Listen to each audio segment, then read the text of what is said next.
Good day, team. I'm Kim Marjorie Molatorion from Alayanta Surigao del Norte. We are gathered here today to discuss what are the best training for out of school youth in our locality. So specifically in our barangay, Alayanta Surigao del Norte. So any suggestions, ma'am and sir, of what is the best training for them, for livelihood, for finances support, ma'am and sir. Any suggestions? Yes, ma'am Pilangibay. Please come to stage. Aking suggestion, ma'am, maggawa tayo ng concoction fertilizers for our farmers dahil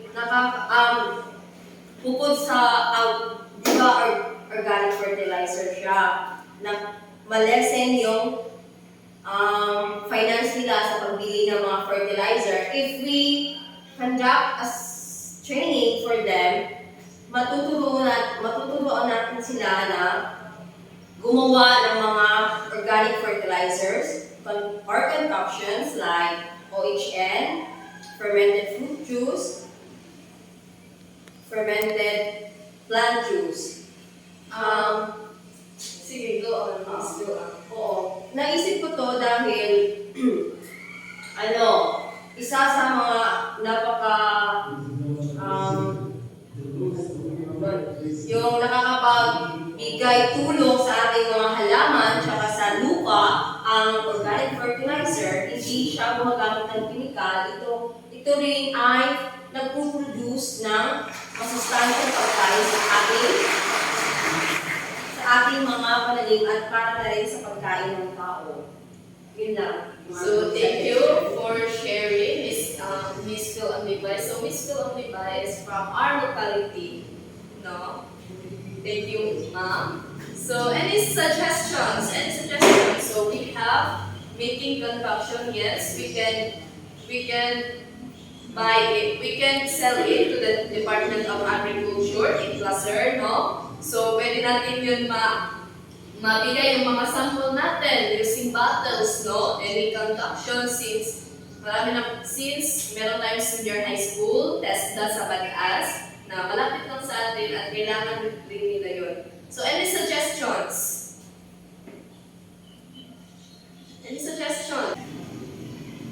Sir, what's your name, sir? Ako dahil si Indian ang show from Season Surigao del Norte. I'm a farmer but I use conjugating for advancement. Thank you, sir. So, share your thoughts, sir, or your ideas. So meron may suggestion na since na the dili sa mga fruits and then fruits dili sa akong bird, so why not fruit jam?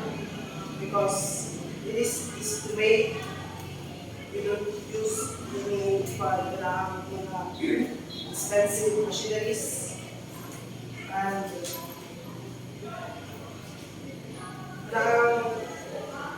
gamay ang profit na kailangan sa kanilang business.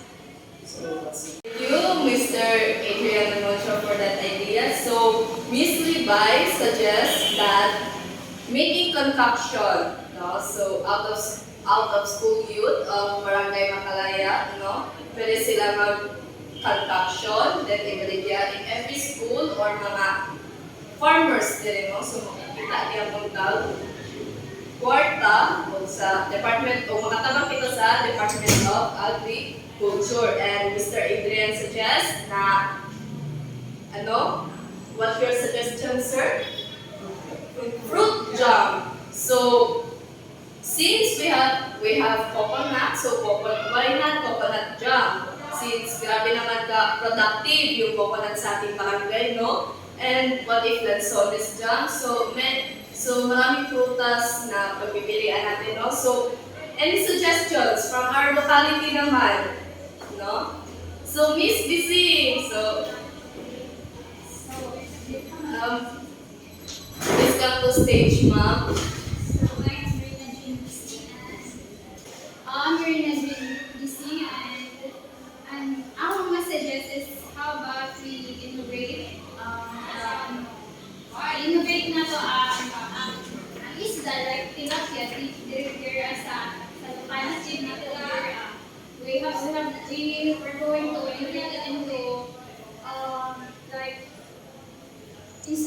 Sa shumai instead of pork or chicken, how about chicken atong gamiton para hindi shumai jud, di ba? Siyempre, makatabang ako sa nagtabang sa mga koan, sa mga fisherman, correct, ganun. Tapos, pwede sa mga parang makakorta na sa gabi na dapat koan. Ang malalaki yung suggest na koan. So, thank you, Miss Bising, no? So, Miss Bising suggests na why not we conduct an Tibet program on fishery, no? In fishing, what, ma'am? Specific? Tilapia. Shumai. So food innovation of fish tilapia converted into siomai, no? So Instead of meat and pork. yes. So thank you. So any suggestions from our audience? Miss?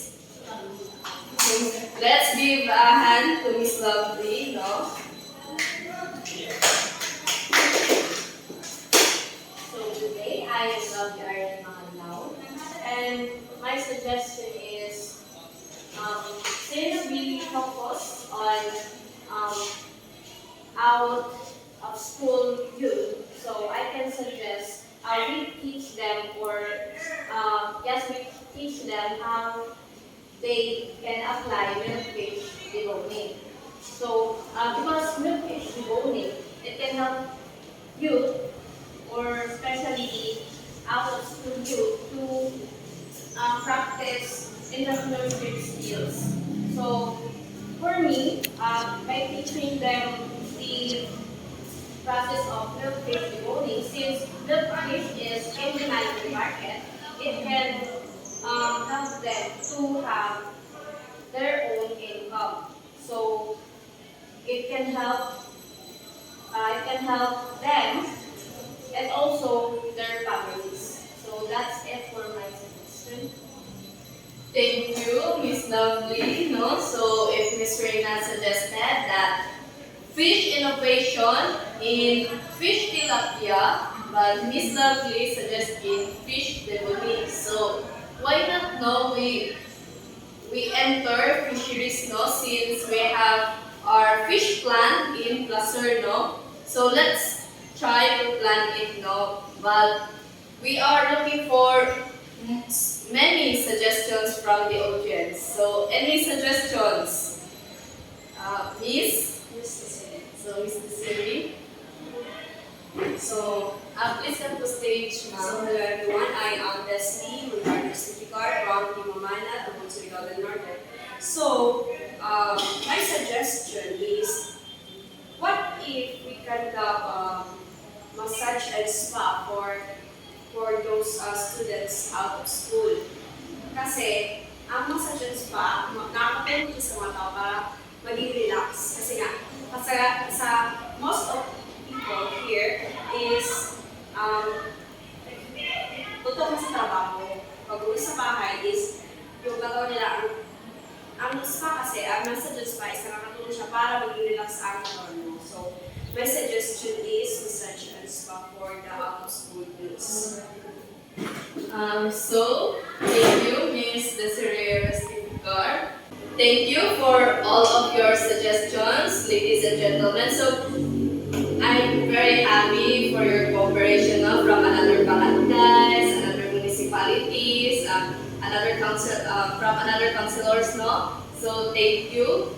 So we reviewed sa mga suggestions nyo from Mr. Amocho, yung fruit jams. So malaki, wala sa barangay kasi namin, wala kaming food processing na building. So mahihirapan tayo kung barangay office lang na kusina o sa bahay-bahay lang, no? So napakahirap.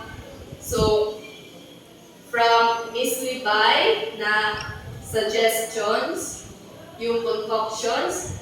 So nakita kasi namin kasi nagpakanda kami ng dito sa ating mga audience, nagpakanda tayo ng checklist kung tungkol yung sa construction pero hindi sila masyadong interesado kasi nga, di ba napapansin natin, wala na masyadong farmers except sa mga school for farming and agriculture. Di ba? So dito sa ang barangay, hindi masyadong patok ang agriculture. So in Miss Lovely, mga love suggestions, so milkfish deponing, and to Miss Bising suggestions no na fish siomai or innovative tilapia fish no. Mahirapan din tayo kasi malayo tayo sa dagat. No, yes, advantage yung concoction and fruit jam masyado kasi maraming prutas. No, pero yung fish masyadong malayo kasi magpuproduce pa tayo ng mga ice, no, sa ice tanks. Napakahirap no kasi ubuhin pa natin yung sa placer, magre-demo pa tayo sa mayor natin. So marami pong proseso. Then yung sa massage, yes, very good idea no since marami ng aesthetic spa ang nag-hire, no? Marami na sa mga spa and massage, no? But wala pong ang skill po namin na ang mastered skill po namin sa massage is wala po dito. Parang currently traveling po siya. So hindi po natin makatanda ang ating develop program. So nagkamitin po kami at napag-desisyonan po ng TESDA na mag-conduct na lang po tayo ng draft and pattern for t-shirts. So nagpa-survey kami, di ba? Nakuha niyo sa mga kakilala niyo, sa mga pinsan niyo, sa mga pamangkin niyo, tungkol dito din. Maraming kababaihan. At doon po nasayahan po ang ating board dahil nakaka-relate sila nung sa pagtatahi, no? Dahil at advantage din ito, according to barangay captain natin dito sa barangay Bacalaya, na maraming tayong equipment sa pagtatahi at meron isang facility na hindi na magagamit since bakasyon pa naman yun. So, this presentation is draft and cut pattern for t-shirts. So, okay ba tayo lahat? So, okay. Okay tayo, 100%? No? So ang ating title is Drafting and Cutting Pattern for T-shirts. No? So, gusto namin mag-conduct ng topic nito 56 hours. No? So, hindi tayo araw-araw magkikita, mag-schedule lang tayo kasi per barangay yung schedule namin. So, mag-schedule pa natin yan, no? So, our target in your barangay is the out-of-school youth, no? From this barangay, Bacalaya Cluster, Surigao del Norte. So, me, I am a BTLN Alpha second year student, together with my classmates, no? So the introduction, I am going to discuss the introduction. So, this covers the knowledge, skills, and attitudes required in crafting and cutting patterns for t-shirts. So, naisip namin ito kasi marami nang nasasayang na t-shirt. Diba? Hindi na bebenta, nagiging basura na lang siya, nagiging basahan. So, what if gawin natin aesthetics, yung mga crop top, na hindi malalaman ng customer na luma, no?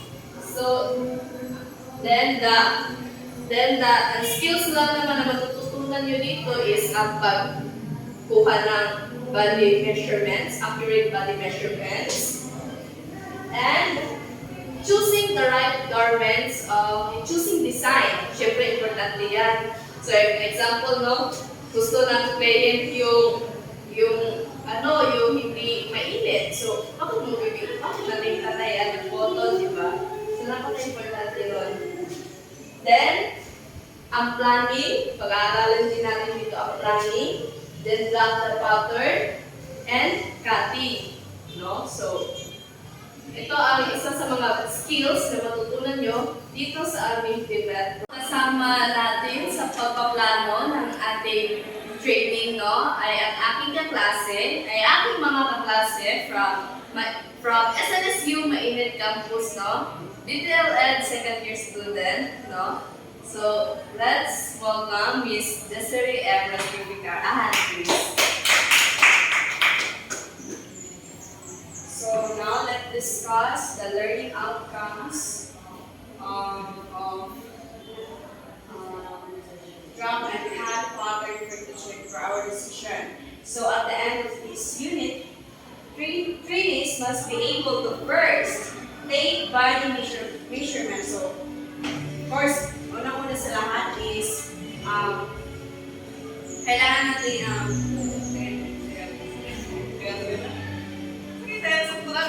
we have to take body measurements. Susukatin natin ang ating size. Magsukot na ito mga size para natin guide o so, second is choose garments and plan design. So, pipili naman tayo kung anong tela o mga damit ang ating pipiliin sa ating decision. So, mas mabuti mga oversized t-shirts ang ating gagamitin kasi nga malalaki siya, maluting t-shirt. Then the third one is manipulate pattern. So gagawa tayo ng pattern para maging guide sa ating gagawin na mga damit. So the last one is you have to cut final pattern. So yun lang naman about sa learning outcomes. So, thank you, Miss Desiree Ratrificar, no? So, that is the learning outcomes of our chosen targets, the out-of-school youth of Barangay Macalaya, no? So, I hope na makikooperate sila. So, meron tayong in planning, no? In our session planning, no? Gumawa tayo ng learning activities. So may content at method ito and discussed by Miss Lovely Mangadlaw. Everyone, I am Lovely Erin Mangadlaw from DTLED. Today, I am going to present to you what are the learning activities within our program. So, first, we have the taking body measurements. So, in taking body measurements, we will do first the English and metric system of measurement. So, we will teach on this out of school youth on how to take English metric system measurement. So, our method on how can we teach these teenagers is through lecture or discussion, and we will use PowerPoint presentation to do that. Next is the linear measurement. And also, we will use lecture or the discussion, and to do that, we'll also use the PowerPoint presentation. While the third is taking body measurement. So in taking, to teach this youth on how to take body measurements, we have also the lecture or discussion. We will use PowerPoint presentation, and we will apply written demonstration wherein we will teach or we will apply a demo to the youth.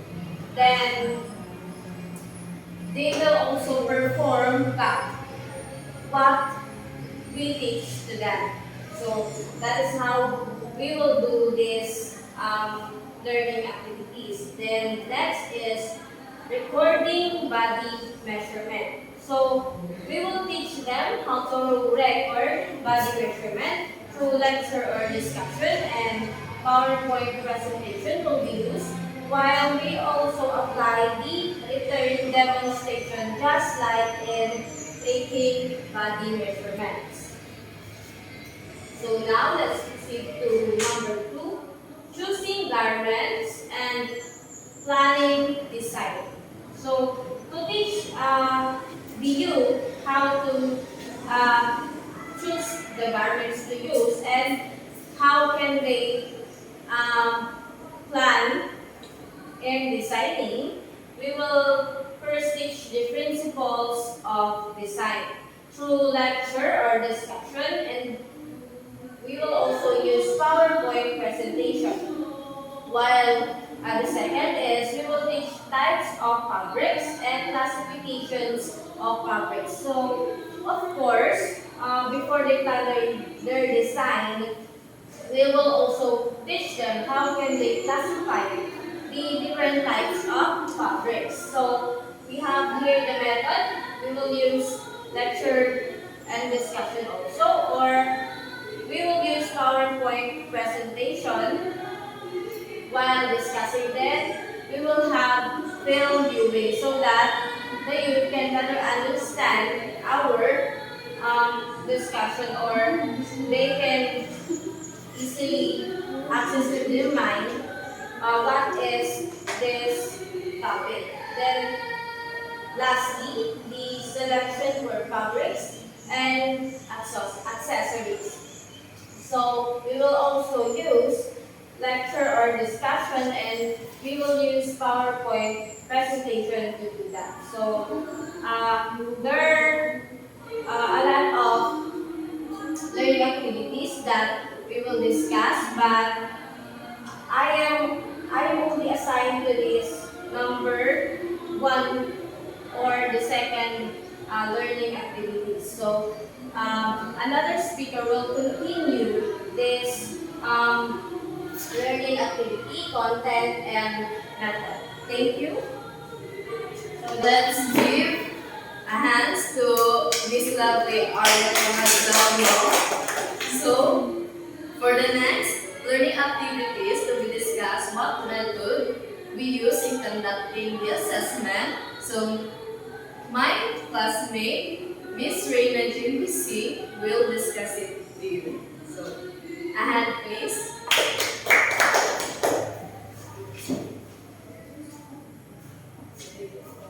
So I'm Reina BC and a student of Little L2. So I'm going to discuss the learning activities sa number 3, which is the drafting basic block pattern. So first, tools and materials in drafting basic pattern. Ito na ini through lecture, discussion, and PowerPoint presentation. Sa second, the procedures in drafting block pattern. So it also use may tuturo din ito through lectures, discussions, PowerPoint presentation, and also it applies on demonstration, which is i-demonstrate namin sa youth kung paano ang procedure ng drafting block patterns.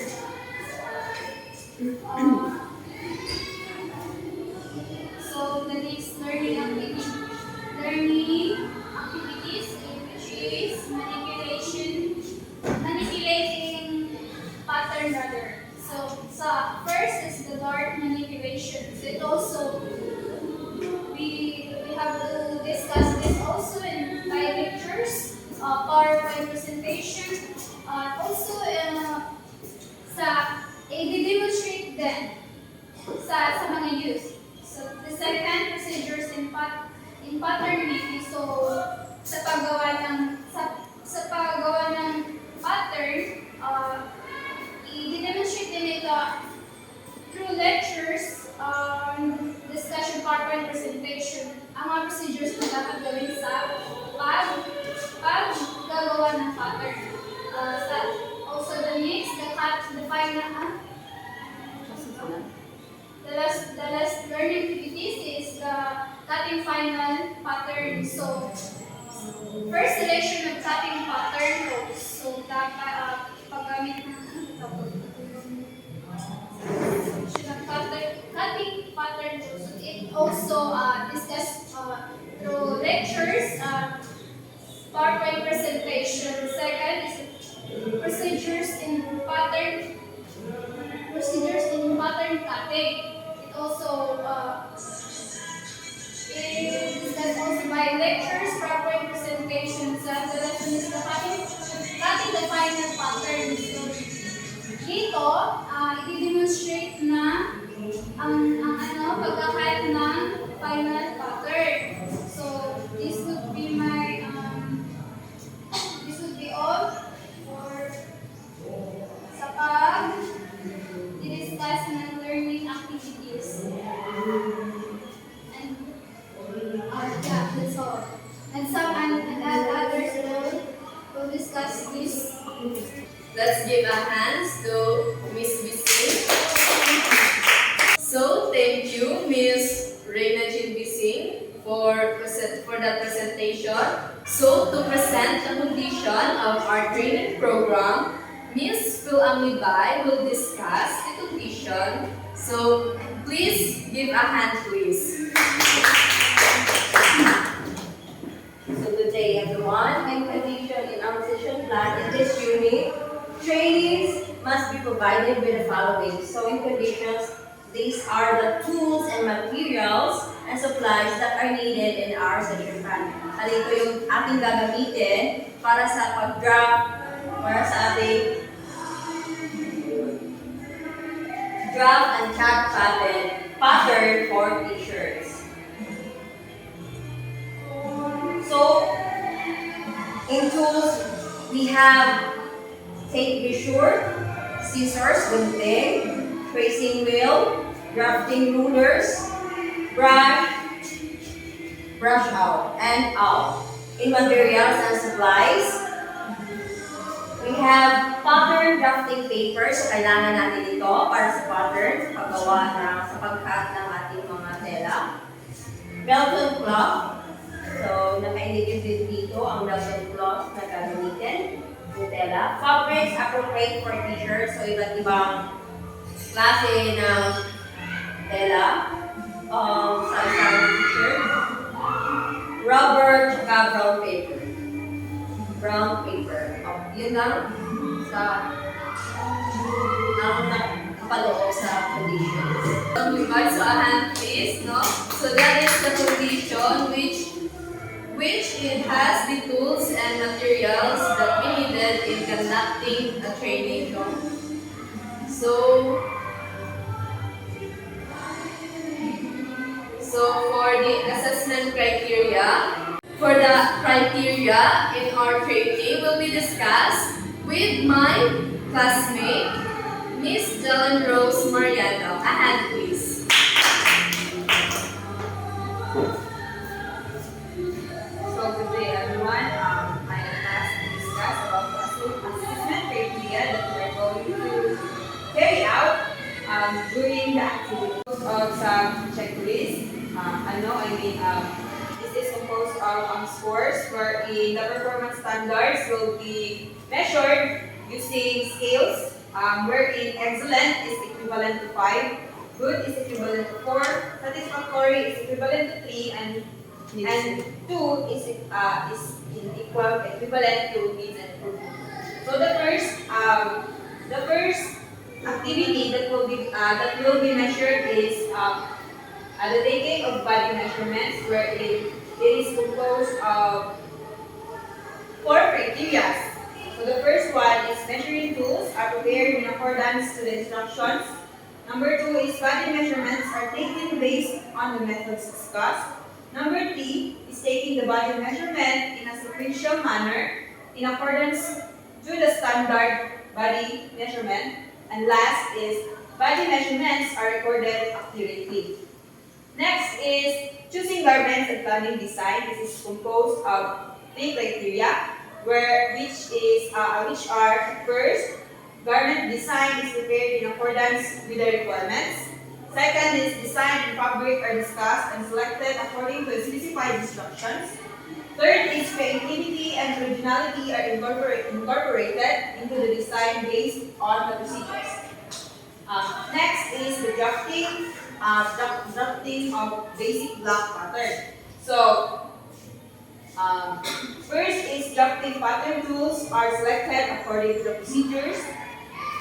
Next is basic block pattern is drafted using appropriate tools and as specified by the facilitator.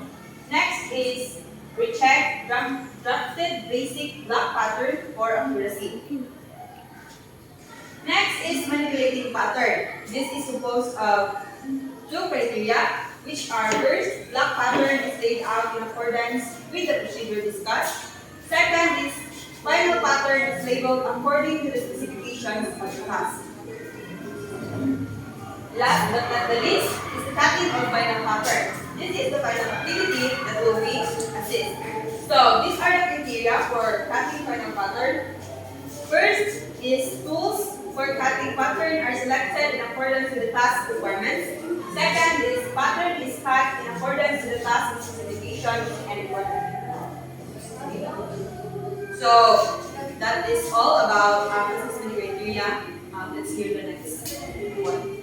So, thank you, Ms. Jalen Rose Mariano. No?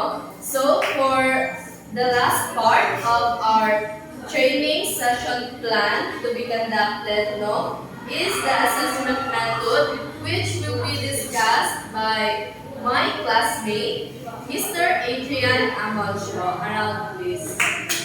Okay, I'm also from BTL Apatu, and what are the assessment methods that are we going to use?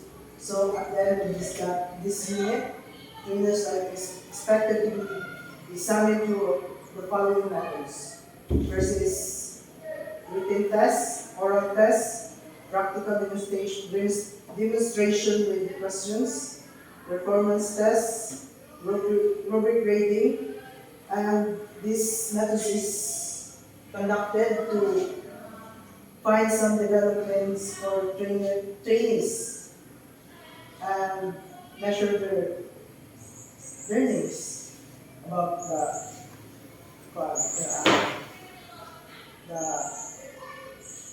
knowledge that we are conducting here. So that's it. So, thank you, Mr. Adrian Amalcio. So, that is our whole plan in making a training program in Barangay Macalayan, Surigao del Norte. No? So, sana as a trainers, no, as a Bitel and Alpha secondary student, nasa ating course na yung TVET, diba? So, nakaka-reflect tayo at sana magampanan natin mabuti ang pagiging trainers, no, na maka-learn. That's all for our whole session planning, no? So, for the last message, Miss Lovely Mangatlaw, ma'am. So that's it for our training program. And before we close this discussion, I have this message. I hope that as part of this program, as we trainers, I hope that we will be a responsible trainer to our youth. And I hope that we will be able to share our knowledge to them so that they will be able to use this opportunity or this kind of program to sustain their skills or their new knowledge in this kind of program. So I hope that this program will be this program will be a success to both the youth and to our to us trainers. So that's it for our discussion for today. Thank you and God bless.